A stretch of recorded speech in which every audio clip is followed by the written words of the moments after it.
Allies Amplified is a live series by IME Inc. that highlights powerful stories of LGBTQIA plus allies. Not only are they sharing their stories, but also their journeys and insights to foster inclusivity, support, and most of all, friendship. And now it's time to turn it over to our host at the African Butterfly, Nyemade. Thank you.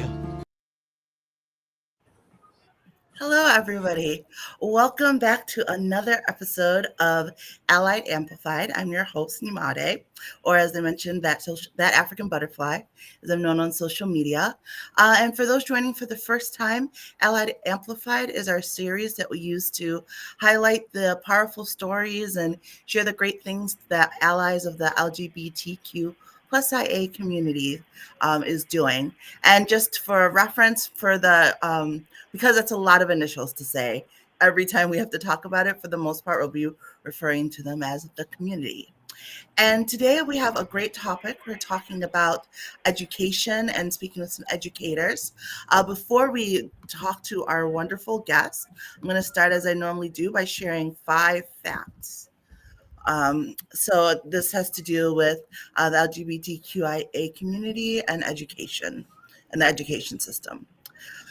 Students face well, the first fact, students face higher rates of bullying and harassment.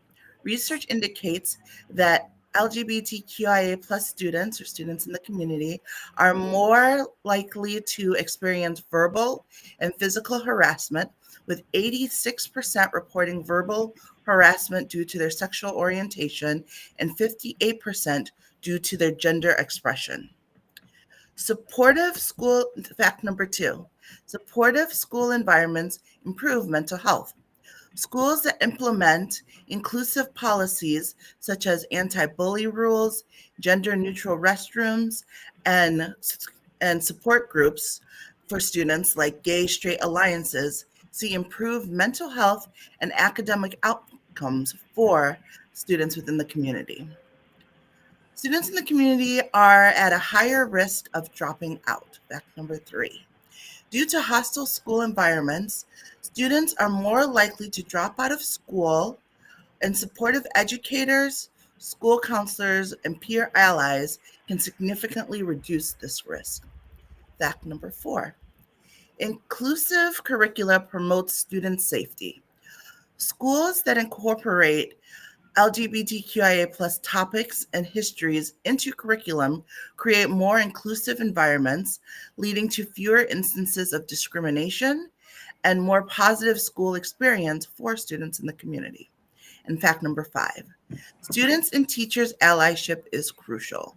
Students who have supportive parents and teachers are more likely to succeed academically and socially. Educators and family members who advocate for inclusive policies and practices play a crucial role in the well-being of students within the community. So those are some good facts to know and important to think about as we talk about this topic. As I mentioned, I have 2 great guests with me today. I'm going to let them each tell a little bit more about themselves as I introduce them. So first we have Christy Bailoas, and I'm sure I messed up the name. She even taught me how to say it correctly, but I knew I would mess it up. So she'll say it correctly for you, but she is the associate professor at Albany Medical Center. Hi, Christy. Hi, you actually said it right. So I did? Good. Yeah, you did. You got it. So I am an associate professor. I am a plastic and reconstructive surgeon, boarded in plastics and general surgery. And I teach residents that are doctors, but they haven't gone through all their training yet. I teach medical students. I teach PA students, a lot of different levels of students as well. And hopefully that's anything else you need? No, that's great. That's great. And then we also have Janine Nettles, and she is a teacher in Florida in the public school system. Hi. It's Jean. I know. It's my mom's fault. It's not yours. Yes, I teach. I'm a Florida native. I teach currently in St. Johns County, which is in northern county, and it is a very particularly red district. And I have also taught in Duval County, which is a little bit more progressive. This is my 16th year teaching middle grades. This year I'm teaching language arts, but I have taught everything under the sun. The only thing that I have not taught is science. So I've done a lot of different hats and a lot of different things. Nice. Well, thank you so much, both of you, for joining. So to get started, what inspired each of you to become an ally and a voice, like someone who's within the education system but comfortable saying that you're an ally for those students within your respective fields? So, my story started in Texas, where I did some of my training, and I was an assistant professor. And unfortunately, one of my residents who's part of the community was being harassed by a senior level attending. And this was brought up through Title IX, and we, defended the resident. They basically said because it wasn't physical abuse or physical assault, it should be ignored. A lawsuit ended up prevailing eventually over years, but I was basically seen as a scapegoat for supporting the resident and pretty much had to leave my job. But seeing all of that and seeing what he had to go through and seeing how he had no voice, when I got up here, it really inspired me to be more proactive and try to help with things like that. So I'm sorry you had to go through that experience, but I'm sure he was happy to have you helping or at least lending your voice, and I'm glad that you've continued to do so. What about you, Jane? So I've been a language arts teacher. That's mostly what I specialize in. And at the time, I had a pixie cut. It was purple. I was clearly LA, to me. But we had this presentation that came through this wonderful community support that we have through this a center that's called Jasmine in Jacksonville. And they came in and they gave us statistics very similar to what you guys have given, where it's hey, if you have a supportive adult, the risk of suicide goes down, the bullying goes down. And they passed out these badges that simply said ally, and they went with your teacher ID. And so I started wearing it thinking well, duh, obviously, look at me, look at my classroom. I talk the things I talk about. And then within the first 2 months of me just having that badge on, I had kids start talking to me in a way that they never had before. And I very quickly realized that me at 24, obviously I knew things that were queer coded, or I knew the subtle signs, or I knew what the nods were, but an 11-year-old wouldn't. They didn't know.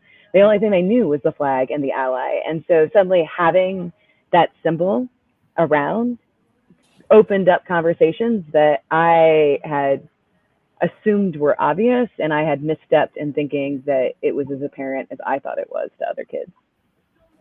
That's a really good point, because it's true. When you're an adult, I think that's when you start, especially if you're coming from a place of an ally, not someone who, identifies as that, you really don't really think about it from the younger viewpoints. And I know from speaking to people in the community, a lot of them do know at a young age, but you don't really think about the fact that they wouldn't know the same cues that we all know, the same. Yeah, exactly. I was sitting there and be oh, but clearly it's look at the things that we talk about in class, look at the things that we read, it's I am clearly here for you. I teach creative writing, we do theater, I've created all these art spaces for everybody to gather in. And they're oh, but you support me now, I see it, you've made this declaration, I feel comfortable with you now. And I was oh, I'm so dumb, I didn't realize that I needed to make that declaration as obvious as I did. Yeah, well, I'm glad that they have that. Christy. They did. They don't anymore. One of the great things that you do as a teacher is that you're teaching future doctors. And I know that medical and medicine in that area is definitely one that people are concerned about. How do you prepare medical students to provide compassionate and culturally competent care to members of the communities, especially when they may not be familiar with the issue? So we have a few things that we work on. There are various meetings with the Pride Association that we have that are open to all the medical students on various topics. A lot of it is on trans care because that is one of the things I do top surgery on patients that actually have a higher BMI. So a lot of patients that can't find someone I help with. And we kind of talk about just access to care as a physician and what you can do to help support the population, working with the Pride Center that's nearby, and just talking about it with the students afterwards or beforehand when I have certain patients that have come with concerns or issues, and just also just showing how you can make someone feel comfortable, just starting by what are your chosen pronouns? What do you like to go by?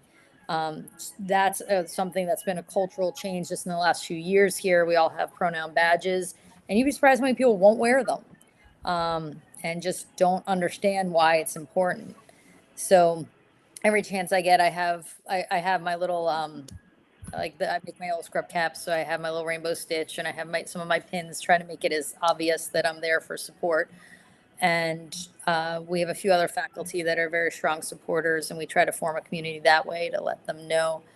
But one of the talks we did was on microaggressions. I did to the surgical faculty and the residents. I did the residents first, and it had one episode where a patient actor was basically sexually harassing a resident, and was like, okay, so how would you defend your resident like from this?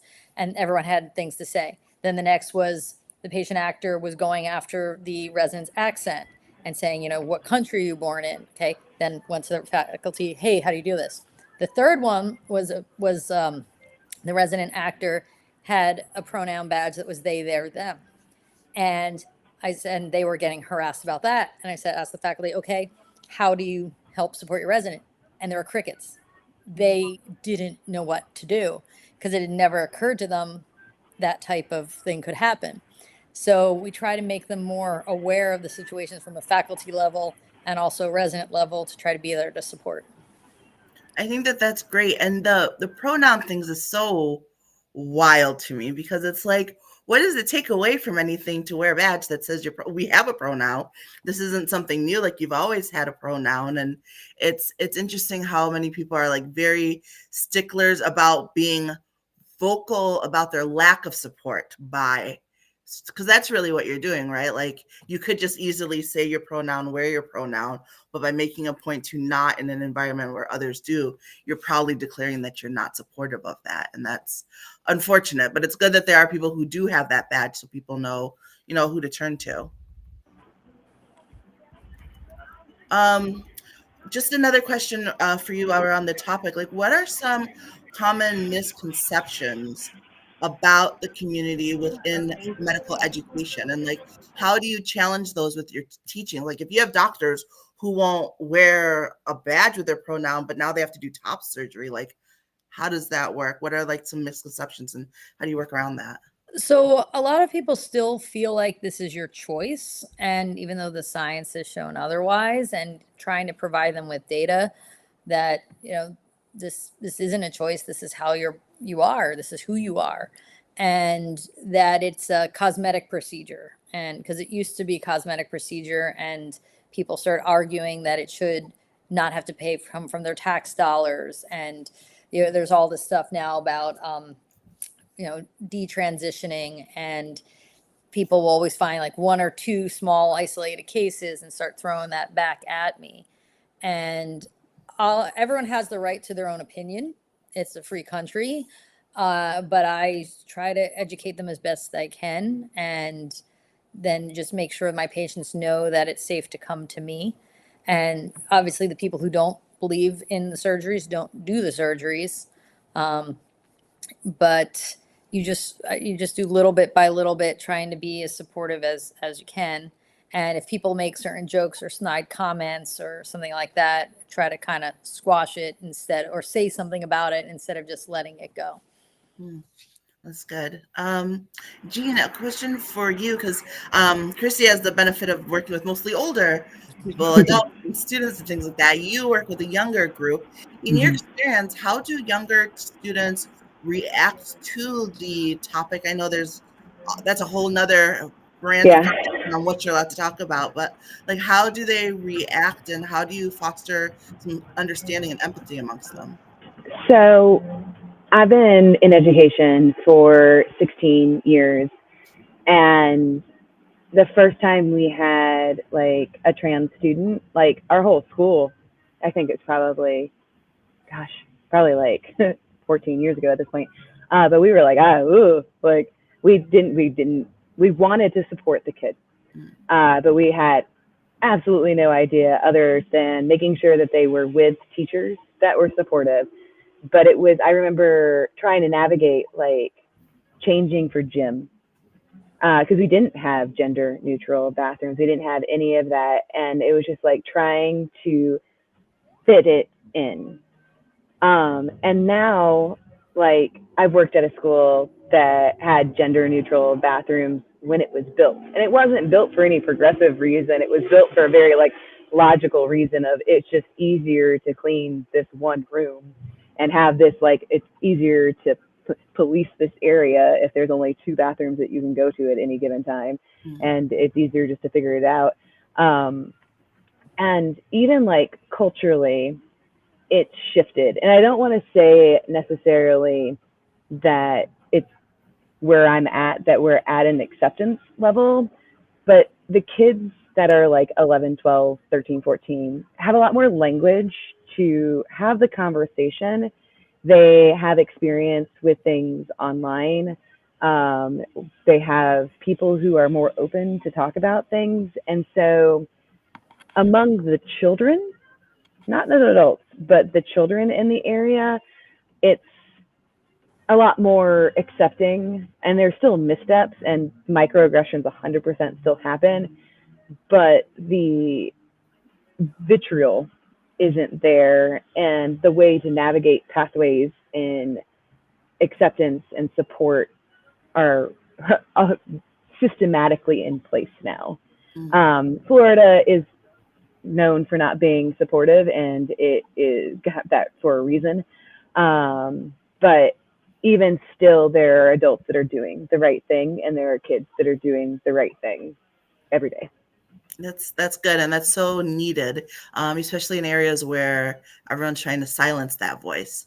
Oh yeah. So, speaking of Florida, given the current political climate there, how do you navigate the challenges of advocating for those students while working within the public school system? So, truth be told, is that I got myself in trouble about 4 years ago. I had a student who was trans who asked me if they could put their flag up in my classroom as just like a, hey, this is my room. And I was like, yeah, sure. And then very quickly, I had other kids who were like, I had a student who had two mothers who was like, can I bring a lesbian flag in, not for me, but for my family? And I was like, yeah, sure, cool. We had somebody who brought in a asexual flag. We brought in a demisexual flag. Like, I was like, I didn't, even me, feeling very progressive and knowledgeable, was like, let me look up this one. I don't know what this one is. And I had parents that had emailed me and they're like, hey, like, thank you for helping with my child. They saw these flags, they decided to do some research, and they found something that spoke to them and helped them figure out like a pathway that made them feel accepted and normal, you know? But unfortunately, children who were not in my class took pictures of, it looked like the United Nations in my classroom at one point, but they took pictures of it like through my door window. And in the less supportive side of the area, sent it to their parents. Their parents took it up with the district, and I got these messages in my email from my principal that was like, hey, like, I need to come talk to you. And nothing was ever put in writing, so it could never be like traced, essentially. But there was a law that was apparently passed in Florida where any pride paraphernalia in schools is not allowed. They consider it to be the same as having political speech. It was compared directly to having Black Lives Matter flags in the classroom, which teachers had been fired for in the county next to me. And then I got myself into more trouble because I decided to argue on Facebook that Pride wasn't a political party. There's no president who's running under a Pride party. There's no group, there's no manifesto. It's just like a group of people who all relate. And those pictures, my comments were screen captured and then sent to the district again. And I got called to the principal's office again, and I had to show her the timestamps on the comments to show that I wasn't doing it during school hours. And so it was like one of those things where I'm like delicately balancing a polite way to tell them that they could go away, and supporting my students while also keeping my job. And I kind of found a workaround with it where my students were understandably very upset. And so we created a student art section of the classroom where any student could put any of their art up. And like a kid drew the lesbian flag, but as a sunset. And they like did things where they had like the all, y'all means all, and like little slogans and stuff in the classroom. So it wasn't seen as my political speech that was being pushed. It was an expression of the students themselves. And that is the line that I have had to figure out how to balance, where it's like letting them know it's a space that they can do that in without it being seen as me pushing political ideals or beliefs on people. And it's, I will be honest with you, there are children that I have even this year in my class whose siblings are the ones who tattled on me. And I look at them and I'm like, I just have to be very careful every day in class with how things are presented, just in case something gets misconstrued the wrong way. Yeah, which is so unfortunate, and it's so Frustrating. frustrating to me.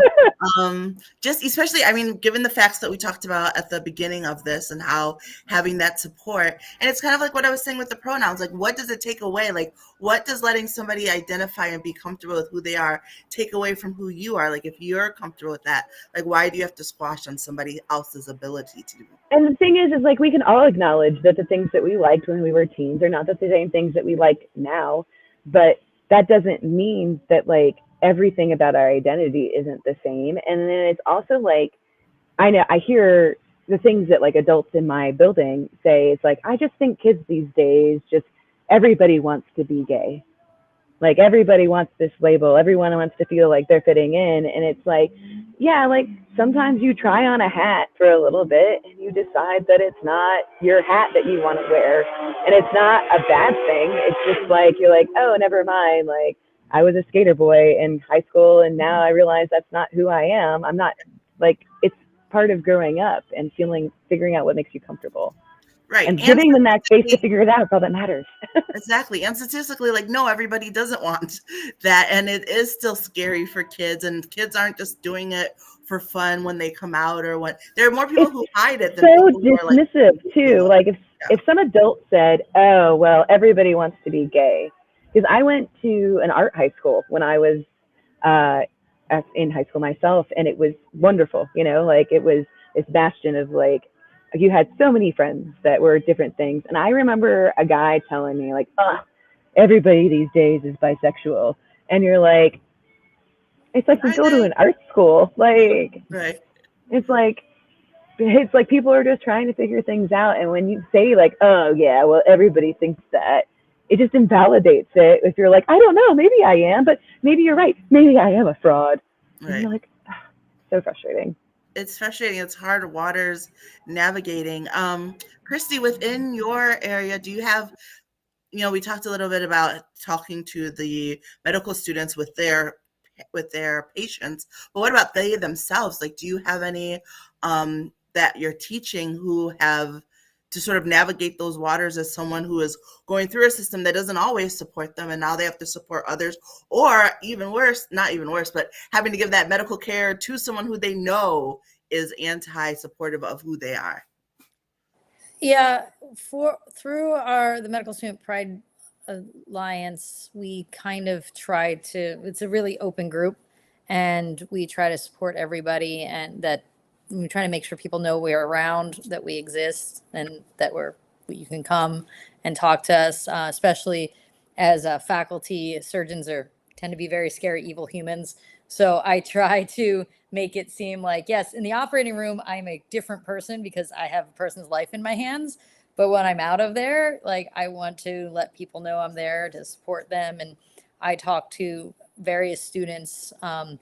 Actually, interestingly, we were doing a paper together, and it was actually on microaggressions in plastic surgery, and we were showing different things. And one of them was talking about how one of the scenarios was a gay man, a gay resident being like harassed by somebody, and the comments we got from the reviewers were all like, why is this important? Why is this in here? I don't see why. And we revised the paper so many times, and it was disappointing because at the end it was basically we had to get rid of that scenario completely, and it was pretty much male on female, male on female, male on female harassment. That was it, because that was the only way we could get through. So then I was like, okay, this is baby steps.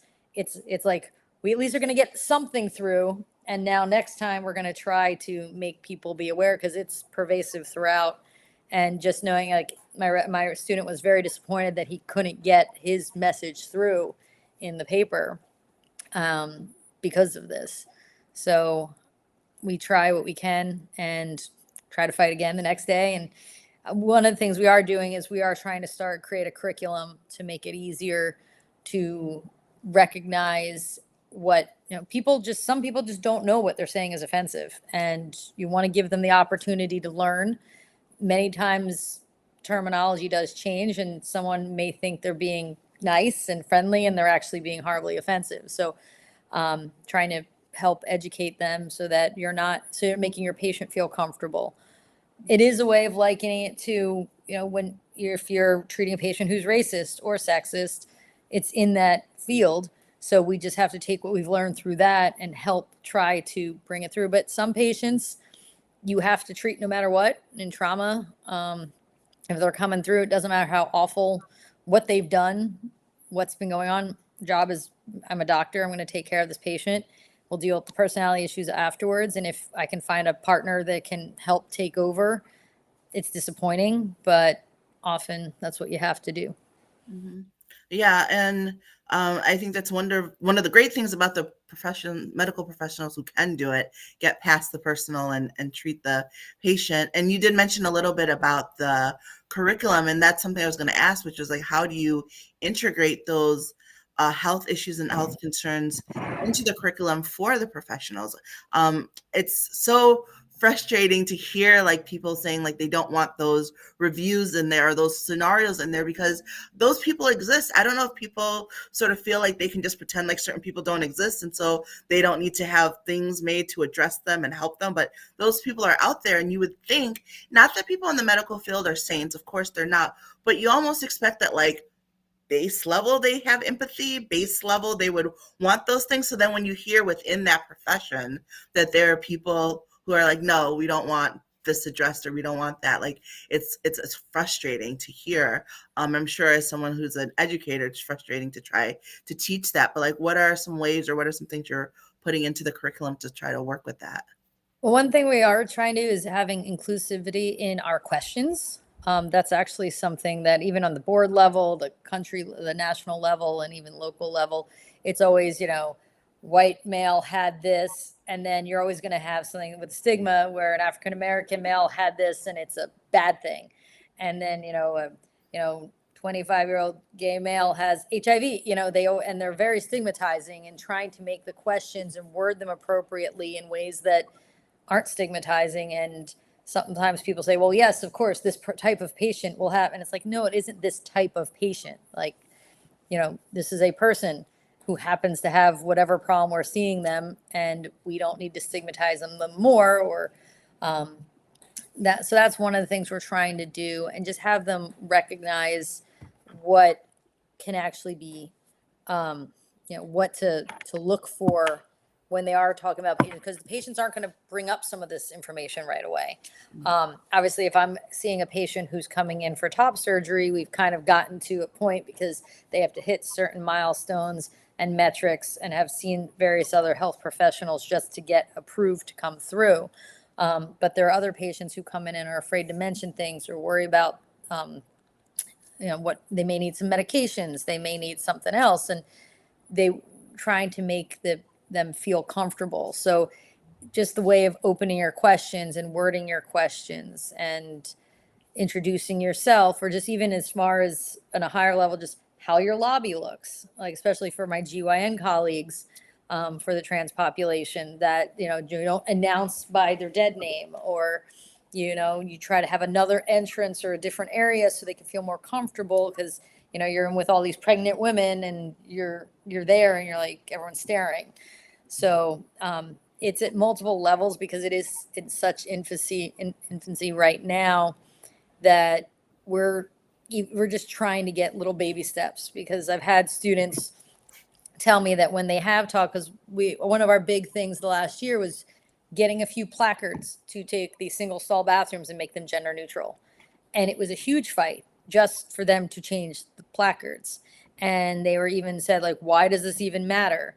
Why do you care? And so one of my other colleagues had to come and support the student, as the adult, and be like, no, this matters.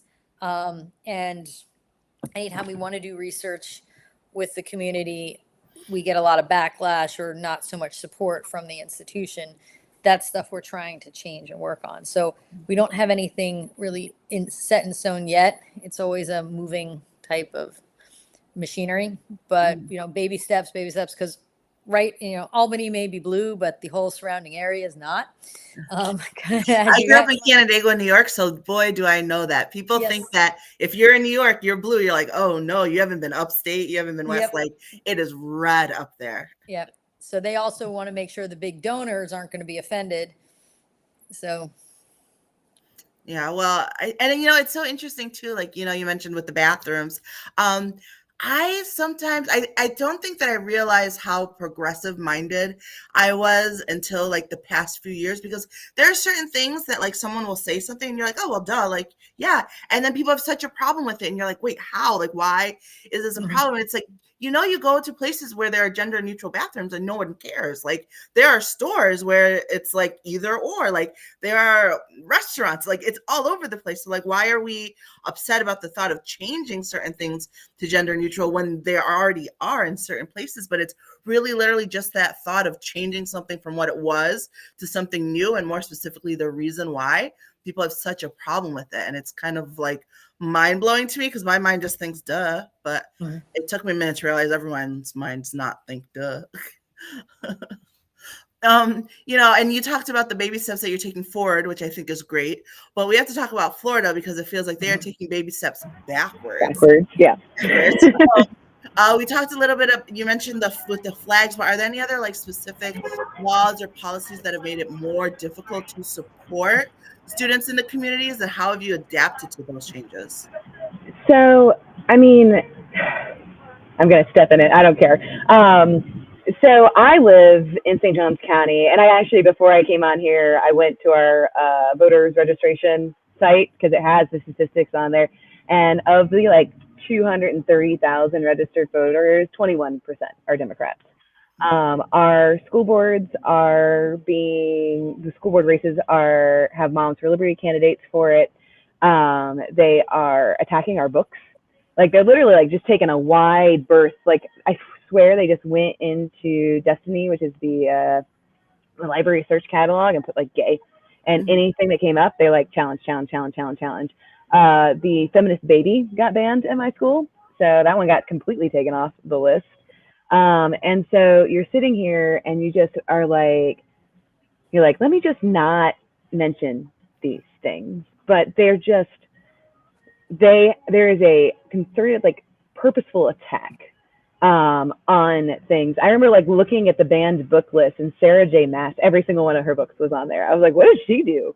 Like, I was like, I wouldn't put that in a middle school classroom, like, because I'm not a dummy. But like, what did she do to get it kicked out of high school? I was like, there's not even LGBTQ undertones in that at all. But they were just like going after anything and everything that they see as being an attack on purity culture, essentially. And so it's that in particular is the thing that we're feeling the most, because we have to go through anything, like, if it's not on the state curriculum and it's not in our textbook, we have to submit all this paperwork to essentially justify why we need to teach this in the first place? Like, why use this book instead of a different book? And you're like, it's because it's a book I've been teaching for 10 years and I know how to teach it like the back of my hand, and there's nothing bad in it. And I'm not trying to like pull the wool over your head. I'm just trying to make my life a little bit easier. But it's just, we have to be so cautious because it feels like a lot of the policies are set up to catch you and make you fail. You have to be hyper aware. And I know the pendulum will eventually shift backwards. It'll go. And so I'm just waiting for that. I'm just waiting it out. I'm like, yeah, I'm just going to keep doing what I'm doing. I'm going to keep loving and supporting the kids. And when you guys find a different thing that you want to attack, I will still be here doing what it is that I will be doing, because they will eventually find a different punching bag that works better for what their messaging is, hopefully.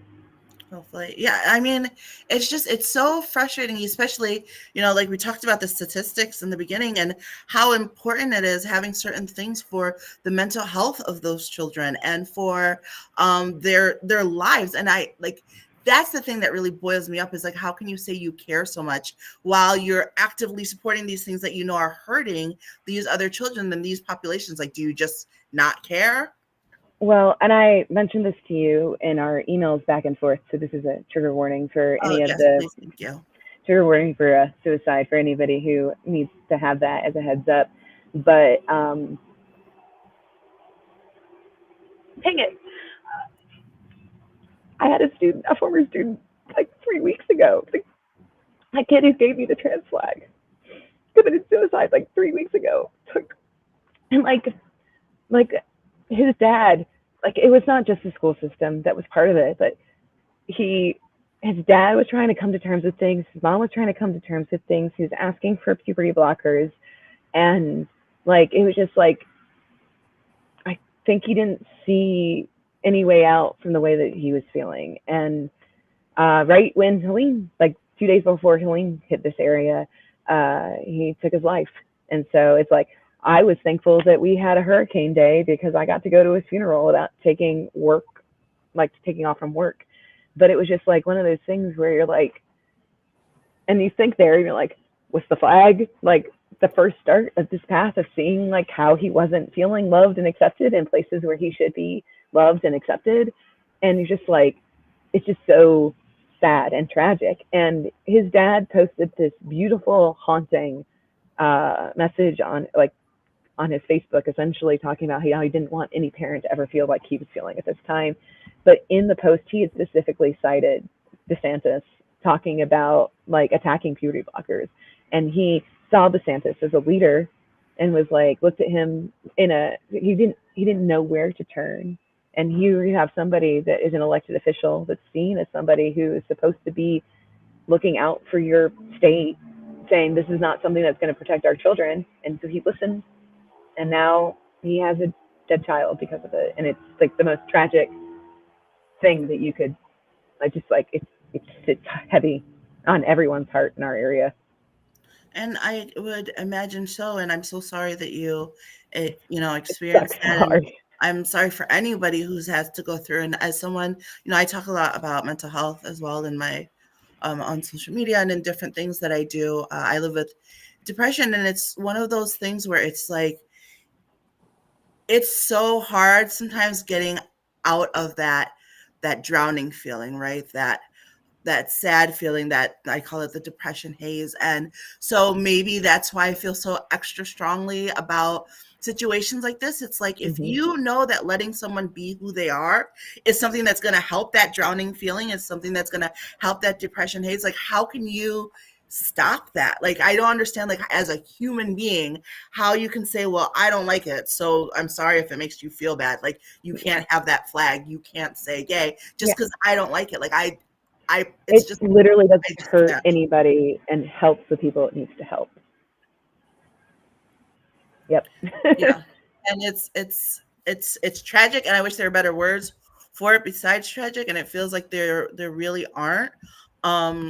And I think that's why it's so important to have conversations like these. I think that's why it's so important to have teachers that people can go to have those, because I think a lot of people also don't realize how many kids from a young age realize it. And I didn't even really realize it until I started doing more interviews with people is how many kids from a younger age know, right? Like, and we don't really think about it. And it's funny because people will say like, oh, well, you don't want to like talk sex with kids or put this on kids. But like the minute a 5-year-old talks to like one gender talks to another gender, is that your little girlfriend? Is that your little boyfriend? Like we start with them with hetero norms right away and never think like, you know, that middle school or elementary kid, like maybe they're not like maybe they're thinking the other way. And now they're already confused and having to deal with this conflicting stuff. So if we truly want to not put it on kids, we shouldn't do it in the hetero way either.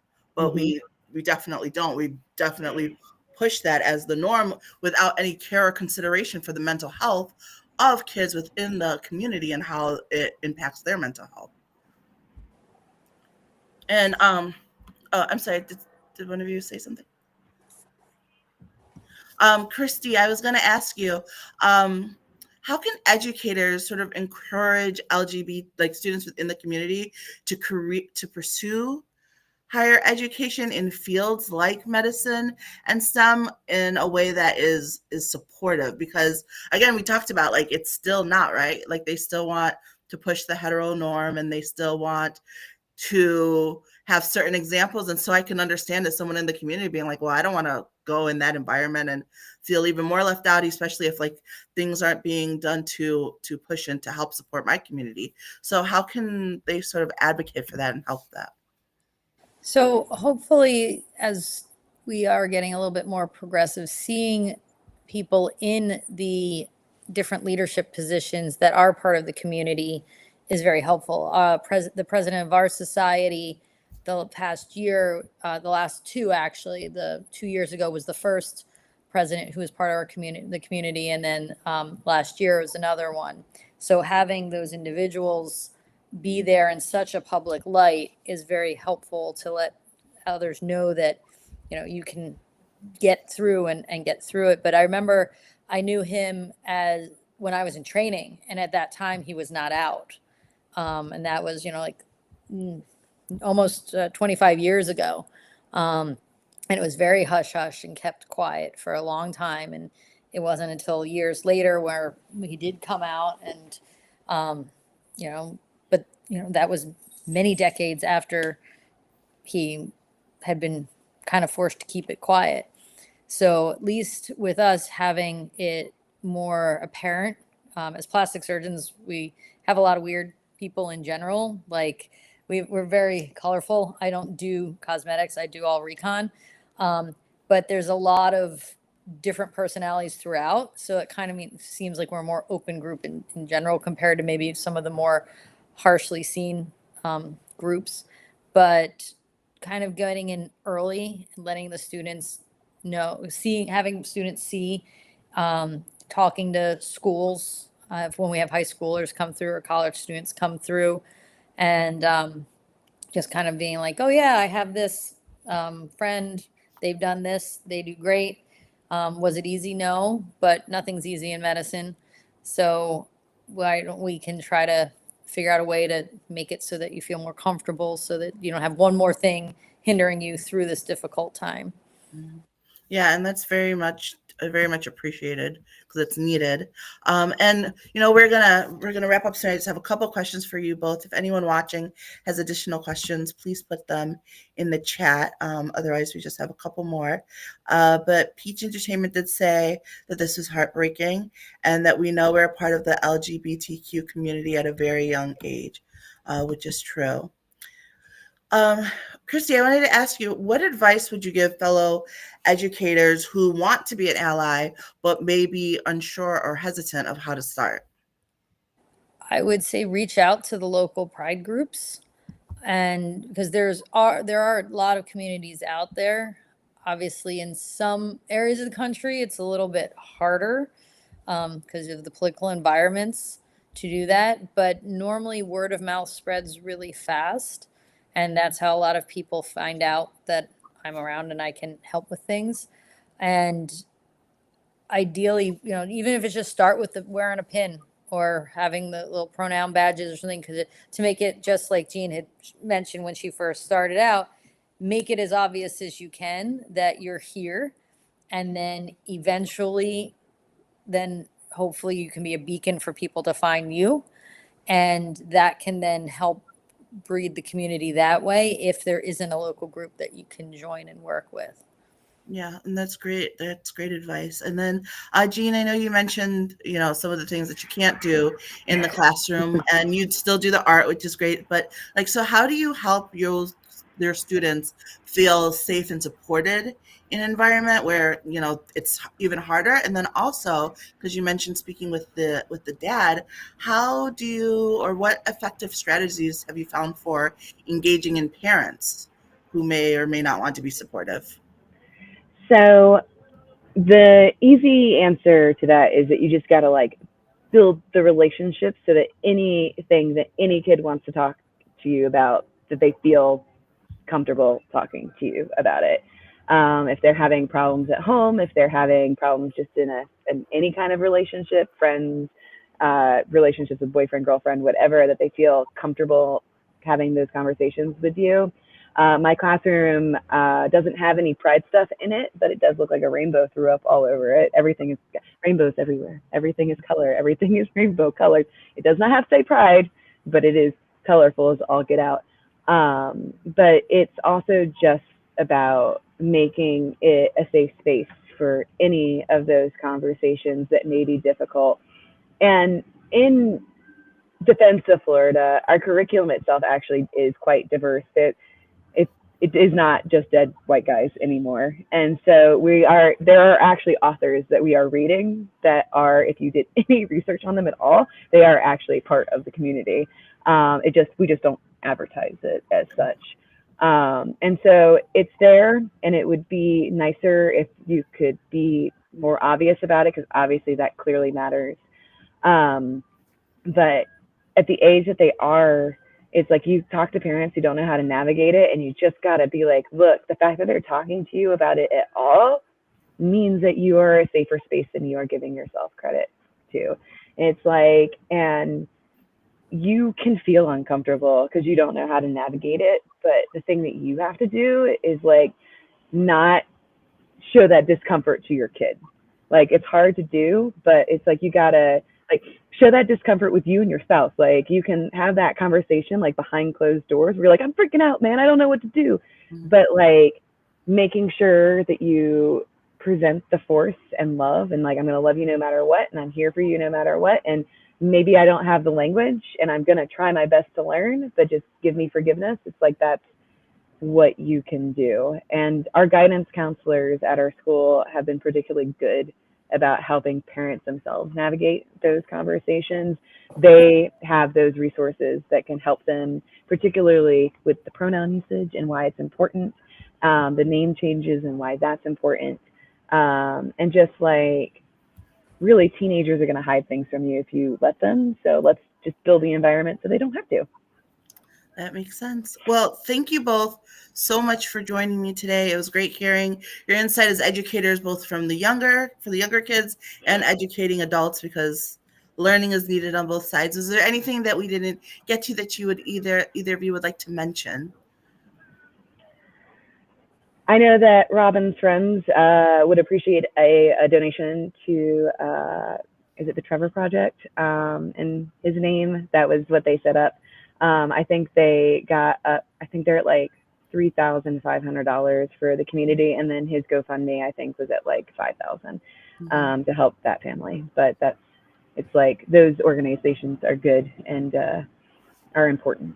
They're very important. For those who don't know, the Trevor Project is an organization that does deals specifically with mental health Mm-hmm. for teens in the LGBTQIA community. So mental health is something that we all deal with. Being a teenager is a wild ride as it is. So then add in mental health on top of that, and then add in sexuality or gender identification on top of that, and it can be a lot. So anything that we can do to get them the additional help and support is greatly appreciated. That's why we talk about the importance of allies, whether it come from your teachers or parents, church members, people around you. Like, it's never a wrong thing to be a voice of support for those kids around you, because you never know who may need to speak up and may not know who to turn to. So it's great when you're able to be that ally for them. Again, thank you both so much for joining. Thank you, everyone. Thank you. who's watching Thank at you. home. Join us again next week.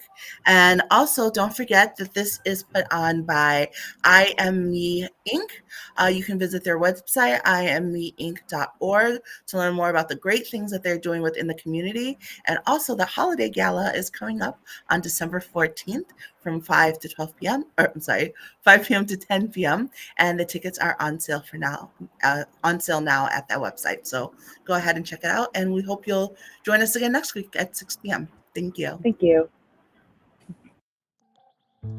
Allies Amplified is a live series